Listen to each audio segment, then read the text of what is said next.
Welcome back. Now, one of the great mysteries of the ancient world may be a step closer to resolution. Was the city of Ithaca, home of Greek hero Odysseus, not a myth, but a real place? A British businessman has used the latest technology developed by NASA to try to place the city in modern-day Greece. And as our science correspondent Julian Rush explains, he took as his guide the words used to describe the location of Ithaca by Homer, written more than 2,500 years ago. Around are many islands close to each other, Dulichion and Same and wooded Zakynthos. Ithaca itself lies low, furthest to sea towards dusk. The rest apart face dawn and sun. Homer's epic tells of Odysseus' struggle to return to his island home of Ithaca after the Battle of Troy. The Trojan Wars of 1200 BC, now known to be rooted in fact, ever since the site of Troy itself was discovered on northwestern Turkey in the 1870s. But Ithaca has defied those who've tried to find it. I used to be an economist, and we do these what-ifs, and so I said to myself at the beginning of these researches, what if Homer was right all along? Can we make one or two small changes in the geology here, in the landscape, and see if the jigsaw puzzle fits?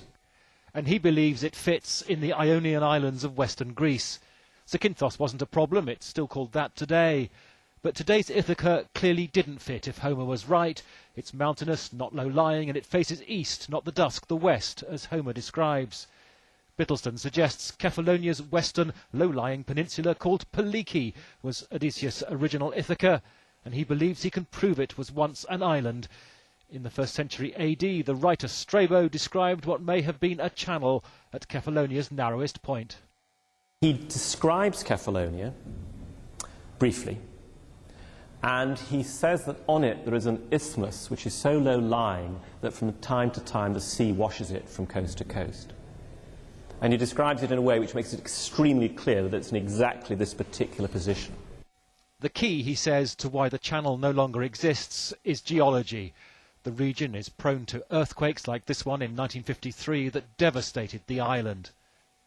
Landslips and rockfalls are common after earthquakes, so could Strabo's channel simply have been filled in, buried under rockfalls since the time of Odysseus? Well, geologists say yes. Using digital satellite maps, they've looked at Strabo's isthmus. The grey areas show where the ground is made from past rockfalls. And this is their best guess as to where the channel once was.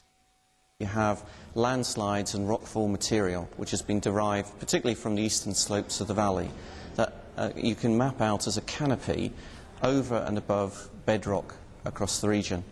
The key question from here is whether the rockfall and landslide debris actually extends down all the way to a paleo sea level.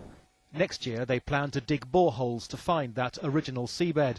Already they've found evidence of landslips of roughly the right age. This a later Mycenaean wall buried by rockfall rubble. Homer's writings were once thought to be largely fiction, but if future geological and archaeological explorations back this hypothesis, then classic scholars may just have to rethink their view of these ancient writings that form nothing less than the bedrock of Western civilization.